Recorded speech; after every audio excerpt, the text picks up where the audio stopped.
네, 저희가 그 영유아 교육 전문가이자 거의 뇌과학 전문가라고 할 수 있는 아이고. 리사와 더불어서 뇌과학 전문가라고 할 수 있는 임일영 선생님과 저 육아에 관한 또 영유아 교육에 관한 이야기를 나눠보고 있는데요. 그 요즘은 양육 주체도 다양해져가지고 네네.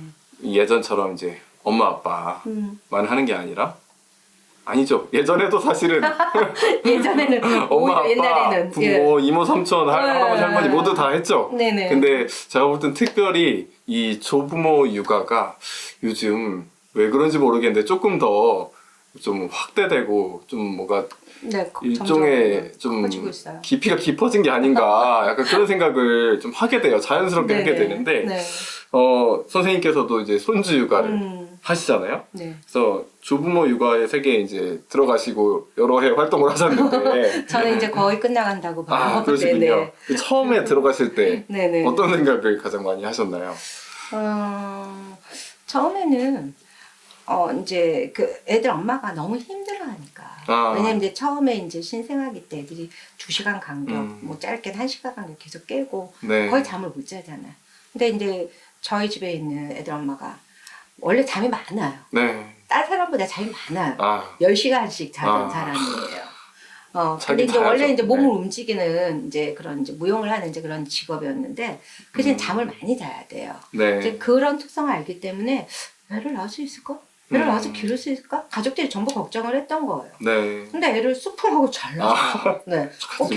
굉장히 네. 네, 쉽게 그 뭐 임신해가지고 하는 그 과정에서도 물론 자기가 이제 힘들 때 다 얘기 안 했겠지만 네. 어쨌든 씩씩하게 잘 해가지고 출산까지 잘 했는데 이제 문제는 출산하고 나서 생긴 거예요. 그러니까 임신을 하고 있을 때 같이 자면 되잖아요.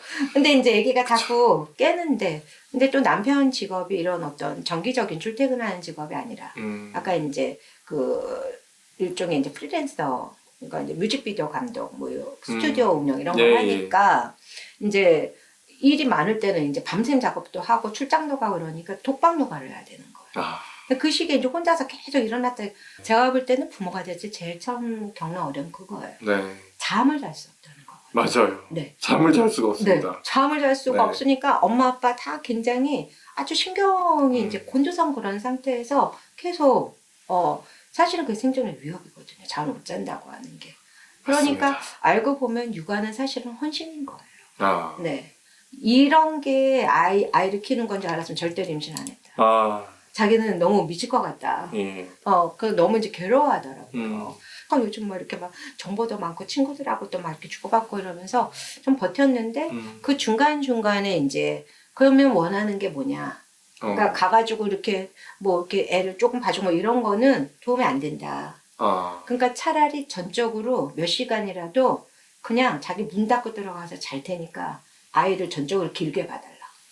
뭐 되게 실제적인 팁이네요. 그것은 네. 그래서 알겠다. 그래가지고 이제 사실은 가족들이 좀 이제 돌아가면서 이렇게 오라 그래가지고 애를 이제 봐주면서 엄마나 아빠가 이제 들어가 자게 해주고 네. 그 방법을 썼죠. 딱 아이를 임신하고 출산을 해보니까 너무 힘든데 이게 죽을 때까지 네. 그게 이제 내 몫이라고 하는 걸 이제 비로소 절감하게 되는 거죠. 그러니까 그렇네. 상상하는 것과 절감은 좀 차이가 있는. 그래서 거기서 오는 부담감이 또 크더라고요. 내가 지금도 잘 못하는데 이 아이를 과연 잘할 수 있을까? 네. 과연 내가 이 아이를 계속 책임지고 경제적인 문제. 특히 젊은 부모들의 경제적 문제 크잖아요. 아이를 두는 데는 경제적인 게 굉장히 또 중요해요. 그러니까 경제적인 거, 그 다음에 뭐 신체적인 어려움들, 감정적인 고통 뭐 이런 것들. 그러니까 아이가 주는 기쁨도 정말 크죠. 네. 너무 좋잖아요. 문제는 이제 애들 아빠가 네. 자기가 다 기를 테니까 넌 낳기만 해라 이래가지고 꼬셔가지고 둘째를 낳은 거예요. 그랬는데 이거는 또 다른 문제가 거기 있었던 거죠. 네. 잠시도 숨을 쉴 수가 없는 거예요. 맞아요. 한 명일 때랑 두 명일 때가 네. 그러니까 이거는 부부간의 다툼도 좀 빈번해지고 그 다음에 그 스트레스들이 둘 다 막 역체다라고 어쨌든 그래서 굉장히 그때가 힘들었어요. 둘째를 낳고 났을 때 아이들도 힘들었겠지만 양육 담당자인 엄마가 너무 힘들어하고 우울증도 심하고 그래서 그때 좀 많이 도와줬던 것 같아요. 그래서 이렇게 큰애를 따로 봐주고 작은 애와 같이 좀 쉬게. 네. 그때는 이제 작은 애랑 있는 게 쉬는 게 되더라고요. 그 다음에 그러니까 두 아이를 동시에 보지 않고 한 아이를 보는 것만으로 쉰다는 느낌을 이제 받는 거예요. 그때부터. 그렇죠. 네. 그렇고 그 다음에 이제 그 작은 애를 봐주면 큰 애랑 이제 뭐 키즈 카페 간다거나 아니면 어디 뭐 간다거나 이래가지고 네. 그게 또 쉬는 거예요. 음. 그러니까 쉰다라고 하는 그게 이제 좀 달라진 거죠. 그렇죠. 네. 네. 그래서 이제 그렇게 이제 아이들 분리시켜서 봐주는 그 방식으로 그렇게 해서 이제 봐줬던 것 같고요. 저는 어쨌든 뭐 유아교육 전공하기도 했지만 그렇다고 애 잘 못 봐요. 아. 네. 근데 어쨌든 아이들하고 노는 방법을 알거든요. 딴 건 몰라도. 그래서 사실은 손주를 볼 때 네. 가장 중요한 거는 조부모들도 체력을 빌려서 오면 한 번쯤은 정말 이렇게 격렬하게 놀아줘요. 아. 네. 체력. 아이처럼. 네. 역시 체력이 중요하군요. 뭐든지. 체력이 중요합니다. 네. 네, 그래서 저희가 이제 손주가 오면 막 그렇게 이제 막 그 아이가 막 너무 좋아하니까 막 이렇게 이제 놀아줘요. 아이를 보는 것이 조부모에게 정말 큰 기쁨이에요. 이상하게 자기 자식한테도 책임감이 있잖아요. 그죠? 네. 책임감이 있고 사실은 이제 부모로서의 경험이 앞으로 너무나도 긴 시간이 남아있으니까 굉장히 이제 부담감도 크고 이런 건데 조부모가 되면 애들이 정말 내 생명을 주고 싶을 만큼 예뻐요. 아. 그 내 손주가 아니래도 예뻐요. 그게 이제 그 생명을 보는 시각이 이제 좀 달라지는 것 같고요. 네. 그런데 몸이 안 따라주잖아요. 그렇죠. 네. 피곤하기 때문에. 네. 그래서 네. 그래서 저는 애들 보다가 중간에 막 스트레칭도 하고, 막 윗몸 일으키기도 하고, 뭐 이제 그리고 애들하고 놀면서 약간 내가 운동을 하기도 하고 이러면서 이제 애들을 이제 봐주거든요. 네. 근데 어쨌든 중간에 보면 애들 엄마하고 저하고 갈등이 좀 있었던 것 같아요. 아, 그래요. 그리고 이제 또 주변을 찾아보니까 손주를 돌보면서 제일 큰 어려움은 갈등이더라고요. 갈등. 갈등. 그러니까 이제 어떤 갈등이 제일 큰가 하고 보니까 수면 교육에서부터 갈등이 생기는 거예요. 아이 네. 재우는. 네네. 네. 그 요즘 MG 공모전 그 교육이라 그래요. 첫 번째 교육, 수면 교육. 빨리 하면 좋다. 뭐 이제 네. 수면 교육에 대한 이렇게 방법도 여러 가지가 또 이렇게 막 나와 있고, 그것도 뭐 열심히 하려고들 하시더라고요. 아이들 그렇게 분리수면하고, 아이를 이렇게 부모가 품에 뭐 이렇게 그다음 아이가 보찰 때 이렇게 안아서 달래주고 이런 거가 아이에게 도움이 안 된다. 스스로 자기가 잘 수 있는 그런 어떤 적응을 할 수 있도록 도와주는 게 수면교육이다. 뭐 이러면서 나온 그게 동의가 잘 안 되는 거죠. 네. 그러면서 거기서부터 갈등이 시작이 되더라고요. 아유, 엄마가 돼가지고 매정하게 애가 우는데 안아주지도 않고 뭐 이제 이렇게 되는 거예요.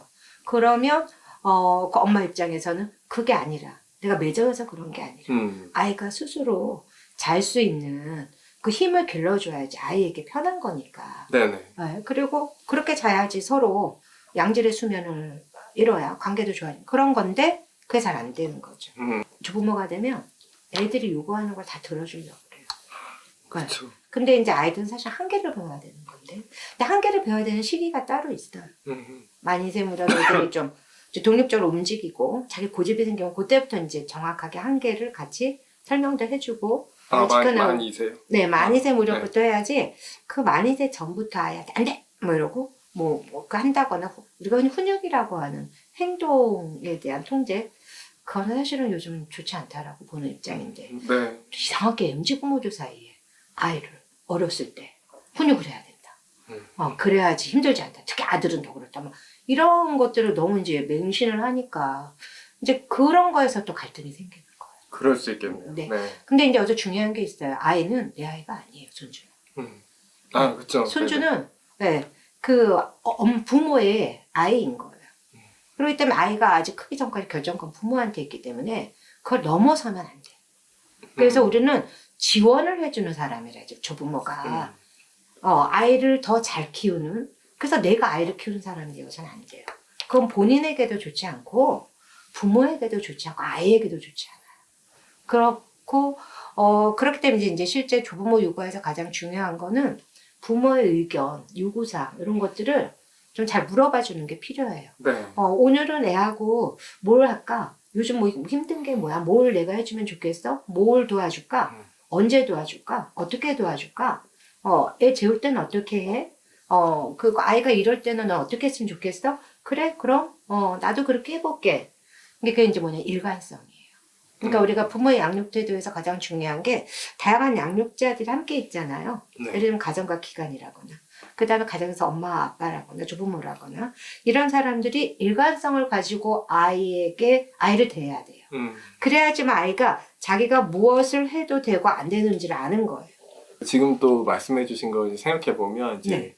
부모가 서로를 존중하고 아끼고 이러는 것이 또 우선 필요하고 사실 이제 다양한 이 양육 주체들이 일종의 팀으로서 그렇죠. 팀워크를 이룬다. 네. 그래서 자기는 어떤 역할을 할지 네네. 이런 상호 소통을 좀 네. 많이 해가지고 어떤 서로 같이 아이를 돌보는 게 막 그 갈등으로 번지는 것이 아니라 이제 시너지를 낼 수 있게 네네. 조금 팀워크를 만들어야 된다. 네네. 그 말씀이라고 네네. 네.